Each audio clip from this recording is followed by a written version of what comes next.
Hello friends, मैं हूं मोहित और स्वागत है आपका एसेंशियल्स ऑफ मेडिकल साइंस में।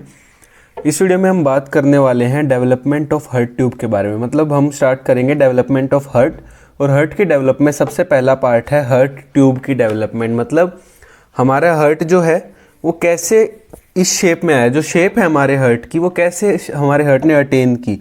स्टार्टिंग से पूरा पढ़ेंगे कि किस तरह से स्टार्ट हुआ था हार्ट का फॉर्मेशन, और कब स्टार्ट हुआ था, और कब जाके जो है हार्ट फुल्ली फॉर्म हुआ।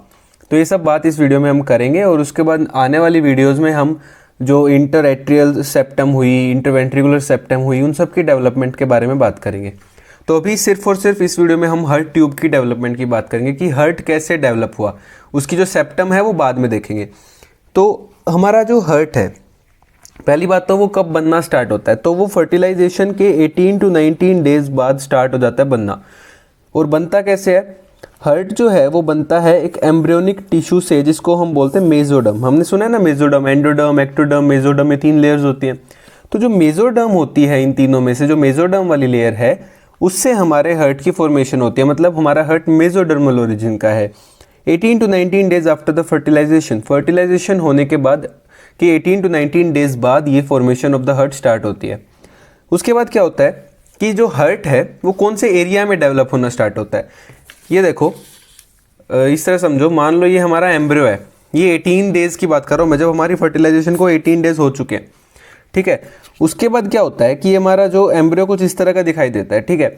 ये हमारा एम्ब्रियो है, ये हेड वाला एरिया है और ये टेल वाला एरिया है, ठीक है। तो हेड वाला जो एरिया होता है उसे हम बोलते हैं कार्डियोजेनिक एरिया। तो क्यों कार्डियोजेनिक एरिया बोलते हैं? क्योंकि वहाँ से हार्ट की डेवलपमेंट स्टार्ट होती है। तो हार्ट की फॉर्मेशन स्टार्ट होती है इस एरिया से, नियर द हेड, जिस हम एरिया को क्या बोलते हैं? Cardiogenic area. तो पहला पॉइंट क्या हो गया कि हार्ट की डेवलपमेंट कार्डियोजेनिक एरिया के अंदर होती है, ठीक है। तो heart begins to develop near the head of the embryo in a region known as the cardiogenic area, ठीक है। कौन से एरिया में हुई? कार्डियोजेनिक एरिया में स्टार्ट हुई।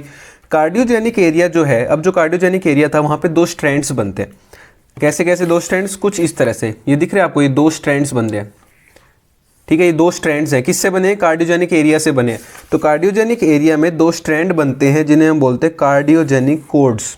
क्या बोलते हैं उनको? Cardiogenic codes. ये कब बनना स्टार्ट होती हैं? जब इनको नीचे वाली जो लेयर है, मेसोडर्म के नीचे होती है एंडोडर्म, एंडोडर्म वाली लेयर से सिग्नल आने स्टार्ट होते हैं। उसके बाद कार्डियोजेनिक एरिया में ये 2 स्ट्रैंड्स बनते हैं जिनको क्या बोलते हैं? Cardiogenic codes. अब हमने क्या बोला था? कार्डियोजेनिक एरिया में 2 स्ट्रैंड्स बनने स्टार्ट हुए, ये रही, ये क्या है? Cardiogenic codes. क्या है ये? कार्डियोजेनिक कोड्स, या फिर इनको क्या बोलते हैं? एंडोकार्डियल ट्यूब्स भी बोलते हैं, ठीक है। Endocardial tubes. कब हो रहा है ये? 20 डेज, मतलब फर्टिलाइजेशन को 20 डेज हो चुके हैं। हार्ट की फॉर्मेशन के 2nd डे ये हो रहा है, ठीक है। तो ये सीरियल वाइज हम चल रहे हैं। तो ये दोनों ट्यूब फॉर्मेशन हुई। उसके बाद नेक्स्ट स्टेप क्या होगा कि जो दोनों ट्यूब्स हैं ये आपस में कर जाएंगी फ्यूज। मतलब जो 2 ट्यूब्स बनी थी हमारे पास, जो 2 कार्डियोजेनिक कोड्स थी, या फिर जो एंडोकार्डियल ट्यूब्स, जो भी आप बोलना चाहो, ये दोनों फ्यूज कर जाती हैं। दोनों फ्यूज करके एक सिंगल ट्यूब बनाएंगी जिसको हम बोलते हैं प्रीमिटिव हार्ट ट्यूब। तो फ्यूजन करके क्या बना रही है? प्रीमिटिव हार्ट ट्यूब, जो आगे जाके हमारी हार्ट ट्यूब बनाएंगी। प्रीमिटिव हार्ट ट्यूब है। उसके बाद हमारी जो हार्ट ट्यूब है वो कुछ इस तरह की दिखाई देगी, ठीक है। तो ये हार्ट ट्यूब फॉर्मेशन करते हैं कौन? ये दोनों एंडोकार्डियल ट्यूब्स या फिर कार्डियोजेनिक कोड्स आपस में जुड़ के। तो ये कब हो रहा है? 21 डेज में। फ्यूजन कब स्टार्ट हुई? 21st डे, और 22nd डे फ्यूजन कंप्लीट होकर हमारी हार्ट ट्यूब रेडी है, ठीक है। ये हमारी हार्ट ट्यूब है, दिस इज आवर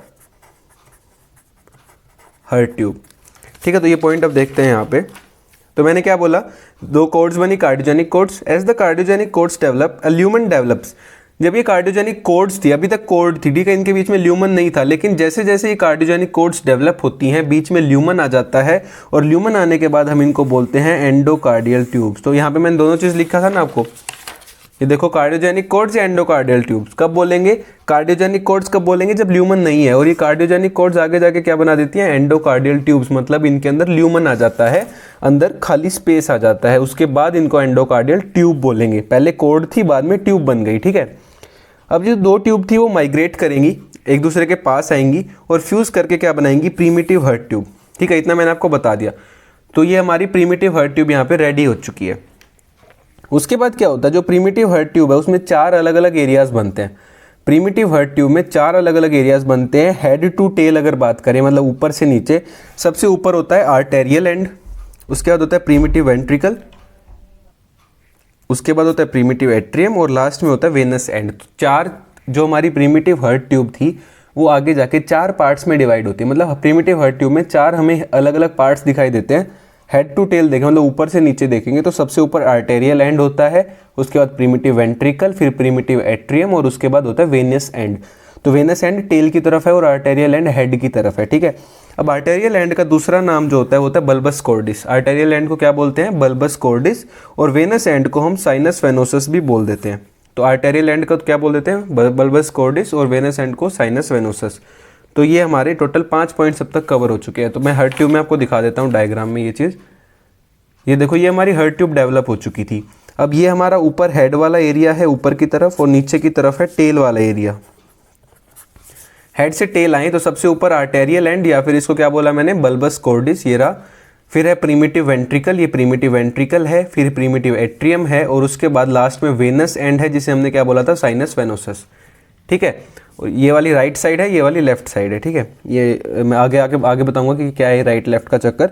तो अभी बस याद रखो कि चार पार्ट्स हैं: bulbus cordis, primitive ventricle, primitive atrium and the sinus venosus. कई बुक्स में आपको लिखा मिलेगा बल्बस कॉर्डिस के अलावा यहाँ पे ट्रंकस आर्टेरियोसस भी मिलेगा, लेकिन अलग अलग बुक्स में अलग अलग लिखा हुआ है। मैं जो पढ़ाऊंगा उसमें क्या है कि बल्बस कॉर्डिस के अंदर ही ट्रंकस आर्टेरियोसस आता है। जो मैंने पढ़ा है उस हिसाब से मैं आपको बता रहा हूँ। कई बुक्स में ट्रंकस आर्टेरियोसस और बल्बस कॉर्डिस अलग अलग लिख रखा होता है, तो वो आप देख लेना। अभी चलते हैं नेक्स्ट पॉइंट की तरफ। तो टोटल मैंने 5 पॉइंट्स अब तक कवर कर दिए हैं। क्या क्या थे? हेड कार्डियोजेनिक एरिया में स्टार्ट हुई हार्ट की development, 18 days after fertilization start हुई। उसके बाद क्या हुआ? दो पहले कोर्ड्स बनी, कार्डियोजेनिक कोर्ड्स, दोनों के अंदर ल्यूमन आया, क्या बन गया? Endocardial tube. दोनों ट्यूब फ्यूज करके क्या बना दिया? प्रीमिटिव हार्ट ट्यूब, जिसके 4 पार्ट्स थे। अब उसके बाद जो 4 पार्ट्स थे, अब उनको एक एक करके देखते हैं कि कौन से पार्ट से क्या पार्ट बनेगा हमारे हार्ट का। तो टोटल 4 पार्ट कौन कौन से थे? ये हमारे 4 पार्ट थे: bulbus cordis, primitive ventricle, primitive atrium and the sinus venosus. Bulbus cordis को BC भी लिख सकते हैं और साइनस वेनोसस को SV भी मैं लिखूंगा, ठीक है। मैं मेरी वीडियो में बता रहा हूँ कि मैं ये लिखूंगा इनको। कई जगह पे आपको BC लिखा मिलेगा तो वो बल्बस कॉर्डिस होगा, ठीक है। तो जो बल्बस कॉर्डिस है उसके 3 सेगमेंट्स होते हैं। बल्बस कॉर्डिस के अलग अलग 3 सेगमेंट्स आगे जाके बनते हैं। Number 1 is the truncus arteriosus, number 2 is the conus, number 3 is the proximal 1/3 of the bulbus cordis. तो ट्रंकस आर्टेरियोसस सबसे ऊपर वाला, मतलब डिस्टल 1/3। अब देखो इस तरह से समझो इसको। ये हमारा बल्बस कॉर्डिस था, इसको मैं 3 अलग अलग पार्ट्स में डिवाइड कर रहा हूँ। मैं थोड़ा जूम कर देता हूँ। ये बल्बस कॉर्डिस है, इसको मैंने 3 अलग अलग पार्ट्स में डिवाइड कर दिया, 1, 2 एंड 3, ठीक है। 1, 2, 3। नंबर 1 ये हो गया नंबर 1, प्रोक्सिमल 1/3। ये क्या है? Trunks arteriosus. तो ये क्या है? Trunks arteriosus number 1। तो ये मैंने नंबर 1 लिख दिया। ये सबसे ऊपर वाला क्या है? TA लिख रहा हूँ, मतलब ट्रंकस आर्टेरियोसस। यहाँ पे भी लिख देता हूँ मैं ब्रैकेट में TA, ठीक है। Number 2 is the conus. तो जो मिडल 1/3 है, देखो 3 पार्ट्स में डिवाइड किया बल्बस कॉर्डिस को: अपर 1/3, मिडल 1/3, लोअर 1/3। अपर 1/3 ट्रंकस आर्टेरियोसस बोलते हैं, मिडल 1/3 को कोनस बोलते हैं, और लोअर 1/3 को हम बोलते हैं प्रोक्सिमल। यही नाम लिखते हैं इसका, प्रोक्सिमल 1/3 ऑफ बल्बस कॉर्डिस। तो प्रोक्सिमल 1/3 ऑफ बल्बस कॉर्डिस बोलेंगे इस वाले जो सबसे नीचे, सबसे प्रोक्सिमली जो एरिया है वो ये वाला है, थर्ड एरिया। इसका नाम क्या है? Proximal 1/3 of the bulbus cordis. तो 3 पार्ट हुए: ट्रंकस आर्टेरियोसस, कोनस और प्रोक्सिमल 1/3 ऑफ बल्बस कॉर्डिस। ये किसके पार्ट्स है तीनों? बल्बस कॉर्डिस के ही 3 अलग अलग सेगमेंट्स हैं। फिर से बता रहा हूँ, बल्बस कॉर्डिस आगे जाके 3 सेगमेंट्स में डिवाइड करता है: ट्रंकस आर्टेरियोसस सबसे डिस्टल, मिडल 1/3 कोनस बोलते हैं, और जो प्रोक्सिमल 1/3 है उसको बोलते हैं proximal 1/3 of the bulbus cordis. तो ये 3 सेगमेंट्स किसकी होगी? बल्बस कॉर्डिस की, ठीक है। उसके बाद अगर हम बात करें junction between the bulbus cordis and the primitive ventricle, जो ये वाला जंक्शन है बल्बस कॉर्डिस और प्रीमिटिव वेंट्रिकल के बीच में जो जंक्शन है, इसे हम क्या बोलते हैं? Bulbo ventricular sulcus. इसको हम क्या बोलते हैं? BV सल्कस, ठीक है। ये BV सल्कस है, मतलब बल्बो वेंट्रिकुलर, बल्बस और वेंट्रिकल के बीच में है ना, तो बल्बो वेंट्रिकुलर सल्कस, बीच में एक सल्कस है, बल्बो वेंट्रिकुलर सल्कस। देखो ये रहा point, junction between the bulbus cordis and the primitive ventricle is known as bulbo ventricular sulcus.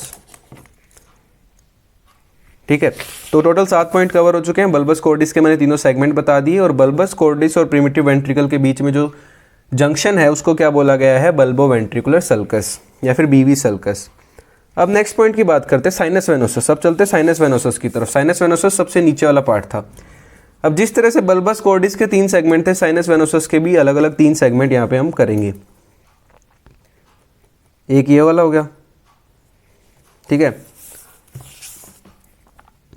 एक ये वाला हो गया, सॉरी मैंने यहाँ पे गलत कर दिया, ये वाला हटा देते हैं, ये कोई सेगमेंट नहीं है, ठीक है। एक ये वाला हो गया पूरा बड़ा सेगमेंट, एक सेकेंड, ये देखो, एक ये हमारा साइनस वेनोसस है, इसके भी 3 सेगमेंट होंगे। एक सबसे बड़े वाला सेगमेंट ये वाला, उसके अलावा ये 2 सेगमेंट्स, और उसके अलावा यहाँ पे 3 वेन्स ड्रेन करती हैं अलग अलग दोनों में, ठीक है, उनकी बात बाद में करेंगे।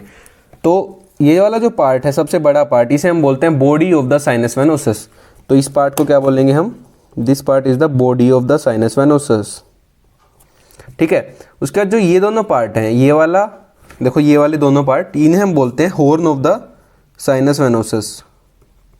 हॉर्न ऑफ साइनस वेनोसस, कौन से हॉर्न, राइट एंड लेफ्ट दोनों, एक राइट हॉर्न है और एक लेफ्ट हॉर्न है। ये राइट साइड है तो ये राइट हॉर्न हो गया, और ये लेफ्ट साइड है तो ये लेफ्ट हॉर्न हो गया। अब इन दोनों हॉर्न्स के अंदर कुछ वेन्स ड्रेन करती हैं, तो दोनों हॉर्न्स में 3-3 वेन ड्रेन करेंगी। तो 3 वेन्स इधर राइट हॉर्न में ड्रेन करती हैं और 3 वेन्स ही यहाँ पे लेफ्ट हॉर्न में ड्रेन करती हैं। उन वेन्स के नाम अभी हम देखेंगे। तो जो मैंने ये 3 दिखाई है, 1 और ये वाली 2 और ये वाली 3, तो 1, 2 और 3, ये तीनों वेन्स ड्रेन करेंगी दोनों हॉर्न्स के अंदर, ठीक है। दोनों हॉर्न्स में 3-3 वेन ड्रेन करती है, तो ये कह सकते हैं कि टोटल 6 वेन्स हो गया, फिर 3 सेट्स ऑफ वेन्स हम बोलेंगे इसको। तो साइनस वेनोसस को हमने 3 पार्ट्स में डिवाइड किया। बॉडी, सबसे बड़े वाला पार्ट था बॉडी, उसके बाद 2 हॉर्न्स थे, right horn and left horn, और दोनों हॉर्न्स के अंदर 3-3 वेन्स ड्रेन कर रही थी। कौन कौन सी वेन्स हैं, तो number 1 is the vitelline vein, number 2 is the umbilical veins and number 3 is the common cardinal vein. तो 3 वेन्स ड्रेन कर रही हैं दोनों हॉर्न्स के अंदर, ठीक है। तो सबसे मीडियली मतलब सबसे इधर वाली, ये वाली वेन कौन सी होगी, सबसे मीडियल वाली जो वेन है ये है हमारी वाइटलाइन वेन्स, ठीक है। तो 3 सेट्स ऑफ वेन ड्रेन करती हैं। वाइटलाइन वेन क्या बोलेंगे, राइट वाइटलाइन वेन राइट हॉर्न में ड्रेन करेगी, लेफ्ट वाइटलाइन वेन लेफ्ट हॉर्न में ड्रेन करेगी, और सबसे मीडियली होती है वाइटलाइन वेन। बीच वाली होती है अम्बिलिकल वेन। बीच वाली कौन सी होती है, अम्बिलिकल वेन, वही same right umbilical and left umbilical when.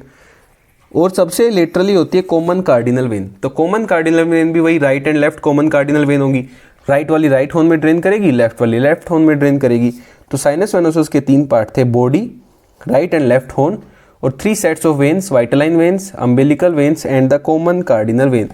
तो अब ऊपर वाला पार्ट कवर हो गया, नीचे वाला पार्ट कवर हो गया, अब बचा बीच वाला पार्ट, ठीक है। तो बीच वाला पार्ट अब कवर करते हैं। अब बात करते हैं ट्रंकस आर्टेरियोसस की। अब ये ट्रंकस आर्टेरियोसस क्या था, याद दिला दूं, बल्बस कॉर्डिस का सबसे डिस्टल वाला पार्ट था ट्रंकस आर्टेरियोसस, ये देखो सबसे ऊपर वाला। अब हम बात करेंगे कि ये अलग अलग पार्ट्स क्या क्या चीज़ें बनाएंगे हमारे हार्ट की, ठीक है। तो जो ट्रंकस आर्टेरियोसस है वो क्या करता है, वो डिवाइड कर जाता है। ट्रंकस आर्टेरियोसस डिवाइड कर जाता है और क्या बनाता है, ascending aorta and pulmonary trunk. तो ट्रंकस आर्टेरियोसस ने डिवाइड किया और क्या बनाया, ascending aorta and pulmonary trunk. ये देखो मैंने जो ये 2 बना रखी है ना, ये इसीलिए बना रखी है क्योंकि ये ट्रंकस आर्टेरियोसस डिवाइड कर जाता है बीच में से। ये देखो कुछ इस तरह से ये बीच में से डिवाइड करेगा और 2 बनाएगा, एक तरफ असेंडिंग एओर्टा बनाएगा और एक तरफ पल्मोनरी ट्रंक बनाएगा। तो ट्रंकस आर्टेरियोसस डिवाइड करके क्या बनाता है, हार्ट का कौन सा पार्ट बनाता है, ascending aorta and the pulmonary trunk. तो क्या बनाया इसने, असेंडिंग एओर्टा बनाया और क्या बनाया, पल्मोनरी ट्रंक। तो ट्रंकस आर्टेरियोसस में क्या याद रखेंगे, ये क्या बनाएगा, ascending aorta and pulmonary trunk बनाएगा ट्रंकस आर्टेरियोसस, ठीक है। नाम में ही छुपा है, देखो ट्रंकस आर्टेरियोसस, ट्रंक मतलब पल्मोनरी ट्रंक बनाएगा, आर्टेरियोसस मतलब असेंडिंग एओर्टा बनाएगा, ठीक है। अब बात करते हैं नेक्स्ट पॉइंट की। तो नेक्स्ट आता है हमारा कोनस वाला पार्ट। देखो बल्बस कॉर्डिस के 3 पार्ट थे ना, truncus arteriosus, conus and the proximal 1/3 of bulbus cordis. तो ट्रंकस आर्टेरियोसस ने क्या बनाया, ascending aorta and pulmonary trunk, ठीक है। उसके बाद सेकंड जो पार्ट था, middle 1/3 of the bulbus cordis, वो था कोनस, ठीक है, कोनस था। तो कोनस क्या बनाता है, कोनस बनाता है outflow part of the 2 ventricles. जो 2 वेंट्रिकल्स बनते हैं हमारे हार्ट के, उनका आउटफ्लो पार्ट कौन बना रहा है, कोनस बना रहा है। तो कोनस कुछ नहीं है, बस आउटफ्लो पार्ट बनाएगा। अब बचा प्रोक्सिमल 1/3, बल्बस कॉर्डिस का एक पार्ट बच गया, कौन सा, proximal 1/3 of the bulbus cordis. तो जो प्रोक्सिमल 1/3 ऑफ बल्बस कॉर्डिस है वो बनाता है राइट वेंट्रिकल। ये बात बहुत ज़्यादा इंपॉर्टेंट है कि right ventricle proximal 1/3 of the bulbus cordis से बनता है। अब देखो, सोच के देखो कि यहाँ से बन गया, चलो ये बात बाद में करेंगे, अभी भी चलते हैं प्रीमिटिव वेंट्रिकल पे, ठीक है। प्रीमिटिव वेंट्रिकल आया ना, उसके बाद बल्बस कॉर्डिस खत्म, उसके बाद आया प्रीमिटिव वेंट्रिकल। प्रीमिटिव वेंट्रिकल क्या बनाता है, प्रीमिटिव वेंट्रिकल बनाता है लेफ्ट वेंट्रिकल। प्रीमिटिव वेंट्रिकल से क्या बनता है हमारा, left ventricle of the heart बनता है। तो राइट वेंट्रिकल प्रीमिटिव वेंट्रिकल से नहीं बनेगा, राइट वेंट्रिकल बनता है प्रोक्सिमल 1/3 ऑफ बल्बस कॉर्डिस से, और लेफ्ट वेंट्रिकल बनता है प्रीमिटिव वेंट्रिकल से। दोनों वेंट्रिकल मिल गए, ठीक है, दोनों वेंट्रिकल बन जाएंगे, बीच में एक इंटरवेंट्रिकुलर सेप्टम बन जाएगी। तो सोच के देखो, इधर ध्यान देना अब कि प्रीमिटिव वेंट्रिकल से बना कौन सा, लेफ्ट वेंट्रिकल, प्रोक्सिमल 1/3 से बना राइट वेंट्रिकल। तो इन दोनों पार्ट से वेंट्रिकल बन रहे हैं ना, देखो इस थर्ड वाले पार्ट से और प्रीमिटिव वेंट्रिकल से, दोनों से अलग अलग वेंट्रिकल बन गए, ठीक है। अब ये दो वेंट्रिकल हैं तो इनको ड्रेन करना है, एक पल्मोनरी ट्रंक और एक तरफ असेंडिंग एओर्टा, बीच में ये सेकंड वाला पार्ट है। तो ये क्या काम कर रहा था, कोनस मैंने बोला था ना आउटफ्लो पार्ट, तो ये आउटफ्लो पार्ट अब समझ में आया कैसे करेगा। मैंने बोला था outflow part of the 2 ventricles, तो भाई 2 वेंट्रिकल तो ये हो गए ना, एक ये वाला वेंट्रिकल बनाएगा, एक ये वाला वेंट्रिकल, दोनों वेंट्रिकल आउटफ्लो पार्ट कौन बना रहा है, कोनस बना रहा है, ठीक है। तो ये चीज़ आपको अब समझ आ गई होगी। अब चलते हैं नेक्स्ट, प्रीमिटिव वेंट्रिकल भी हो गया। उसके बाद एक चीज़ बच गई थी हमारे पास, बीवी सल्कस, बल्बो वेंट्रिकुलर सल्कस बच गया था। अब तुम खुद सोच के देखो कि इस थर्ड वाले पार्ट से बना था हमारा राइट वेंट्रिकल और प्रीमिटिव वेंट्रिकल से बना हमारा लेफ्ट वेंट्रिकल। तो दोनों वेंट्रिकल के बीच में आ रहा है ना ये बल्बो वेंट्रिकुलर सल्कस, तो ये आगे जाके क्या बनाएगा, इंटरवेंट्रिकुलर सेप्टम। ऑब्वियस सी बात है, दो वेंट्रिकल के बीच में क्या आएगी, इंटरवेंट्रिकुलर सेप्टम। तो बल्बो वेंट्रिकुलर सल्कस जो है ये आगे जाके क्या बनाता है, इंटरवेंट्रिकुलर सेप्टम। लेकिन फाइनली ये बनाएगा, उससे पहले ये क्या बनाएगा, इंटरवेंट्रिकुलर फोरामेन बनाता है पहले, वो आगे जाके क्या बना देता है, इंटरवेंट्रिकुलर सेप्टम, ठीक है। तो ये हो गया बीवी सल्कस के बारे में। अब बचा प्रीमिटिव एट्रियम, प्रीमिटिव एट्रियम, ठीक है। तो प्रीमिटिव एट्रियम क्या बनाएगा, एट्रियम बनाएगा हमारे। तो प्रीमिटिव एट्रियम जो है ये बनाता है anterior portion of both right and left atria. जो हमारे राइट और लेफ्ट दोनों एट्रिया हैं उनके एंटीरियर पोर्शन, मतलब आगे वाले, एट्रियम के दो होंगे, एंटीरियर पोर्शन और पोस्टीरियर पोर्शन। एंटीरियर पार्ट जो है दोनों एट्रियम का वो कौन बना रहा है, हमारा प्रीमिटिव एट्रियम, और दोनों ओरिकल्स भी कौन बना रहा है, प्रीमिटिव एट्रियम ही बना रहा है। तो anterior portion of the left and right atria is formed by the primitive atrium. तो ये हो गया हमारा प्रीमिटिव एट्रियम भी खत्म। अब बच गया साइनस वेनोसस वाला पार्ट, जो हम कवर करेंगे नेक्स्ट वीडियो में। तो मैं नहीं चाहता कि वीडियो ज़्यादा लंबी हो, इसलिए इस पार्ट को नेक्स्ट वीडियो में कवर करेंगे। तो अगर आपको वीडियो अच्छी लगी हो तो नेक्स्ट वीडियो की वेट करना, और अपने जितने भी फ्रेंड्स हो मेडिकल फ्रेंड्स उनको शेयर कर देना वीडियो, और चैनल को सब्सक्राइब कर देना। Thank you.